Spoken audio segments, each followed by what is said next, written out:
చూడండి, మనం గమనించినట్లయితే ఈ భూమి మీద నీటి శాతము 71%, అనగా 3/4 నీరే ఉన్నట్లుగా మనం చూడగలుగుతున్నాం.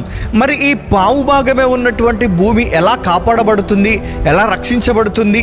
సముద్ర తరంగములు భయంకరంగా, నదులు ప్రశాంతంగా, ఏరులు పొంగి పొర్లి పారునట్లుగా, ఉప్పు నీటిని విభజించి ఐస్ వాటర్ని, సాల్ట్ వాటర్ని అన్నిటినీ, ఒక్కొక్క నీటిని ఒక్కొక్క రకంగా విభజించి మానవునికి సరిపడ నీటిని ఈ భూలోకంలో మానవునికి దేవుడు అందిస్తూ, అంతేకాకుండా నేటి కాలంలో టెక్నాలజీని మనం చూసినట్లయితే నీటి యొక్క ఉష్ణోగ్రతతో, నీటి యొక్క ప్రెషర్తో గ్రానైట్లను, పెద్ద పెద్ద బండరాళ్లను కట్ చేస్తున్నటువంటి దృశ్యాలను మనం చూడగలుగుతాం. నీటి ద్వారా గొప్ప భయంకరమైన విపత్తులు కూడా మనం చూసాం. 1/4 ఉన్నటువంటి ఈ భూమండలమును ప్రభువు సురక్షితంగా తన హస్తములతో కాపాడుతూ, తన యొక్క దయను ఈ భూమి మీద చూపిస్తూ, ఆయన నిర్మించినటువంటి సృష్టిలో భూమిని ఇంత ప్రత్యేకంగా కాపాడుతున్నటువంటి ఆ మహాదేవుడు నీటినే ఈ భూమి మీదకి రాకుండా కంట్రోల్ చేస్తూ చక్కగా ఆయన ఈ భూమిని సంరక్షిస్తున్నప్పుడు,